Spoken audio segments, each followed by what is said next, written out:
saying, overlaying that information with, did this person buy a firearm? And the question is? I'm just nervous about that. Are you nervous about that? As I think I've testified before, my understanding is that our engagement. It's another day in Washington, D.C., folks, and you know what that means? Political theater. This time, it's Congressman Jim Jordan, the Bulldog himself, going head-to-head with FBI Director Christopher Wray. The topic: oh, just a light little issue of the FBI allegedly snooping around in people's bank accounts. Riveting stuff! Jordan, never one to mince words, came out swinging. He accused the FBI of demanding Bank of America hand over a treasure trove of data on its customers. Who were these customers? Well, folks who dared to use their credit cards in Washington, D.C. around January 6, 2021. That's right, the same day as the Capitol riot. Coincidence? Jordan doesn't think so. Now, you might be thinking, hold on, Trevor. Maybe the FBI was just following leads, but here's the kicker. The FBI was especially interested in folks who had bought, wait for it, firearms. Yes, because apparently owning a gun automatically makes you a suspect in a riot. Makes total sense, right? So, picture this. You buy a cup of coffee in D.C. on January 5th. Director Wray, did the FBI ask financial institutions to turn over their customers? Yield the time to me. Did the FBI ask financial institutions to turn over their customers' debit and credit card purchase history in the Washington, D.C. area for January 5th and 6th, 2021? I don't know the answer to that as I sit here right now. Well, we do, because Bank of America gave us this email from the FBI to Bank of America. Well, I am aware that Bank of America provided information to the FBI, but what communications occurred between the FBI and Bank of America about it? Let's read it. To recap our morning call, we are prepared to action the following threshold. Customers transacting debit card, credit card, Washington, D.C. purchases between 1/5/21, 1/6/21. That's scary enough. But then the next bullet point's even more scary. Any historical, capital letters, all capitals, any historical purchase of a firearm.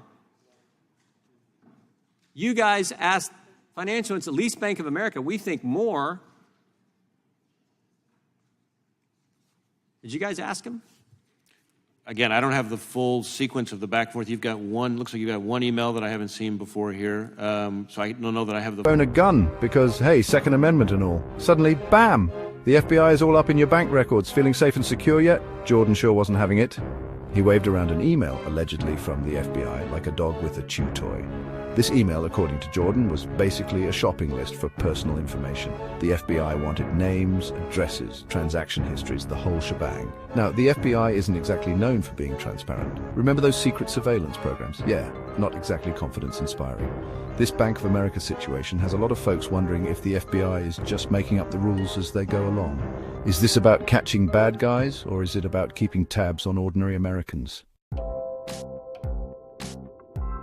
Now let's give Director Wray a chance to explain himself. He stepped up to the plate, looking about as comfortable as a vegetarian at a BBQ. He admitted, yes, Bank of America did share some information, but, he insisted, it was all fully lawful. Those were his words, folks. Fully lawful.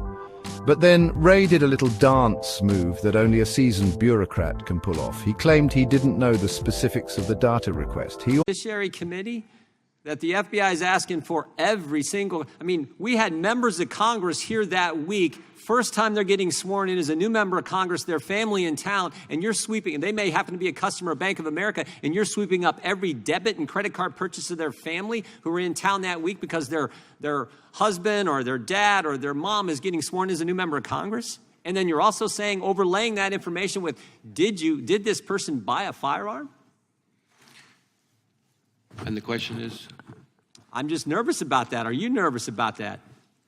As I think I've testified before, my understanding is that our engagement with Bank of America was fully lawful, but that we recalled the leads that were cut to field offices. If it's lawful, that was my... Democrat can pull off. He claimed he didn't know the specifics of the data request. He also said the FBI never actually used the information, so they asked for a bunch of sensitive data, but then just ignored it. Sure, that's totally believable. Wray's performance left a lot of people scratching their heads. Was this a case of the FBI overstepping its bounds, or was it just a bureaucratic snafu?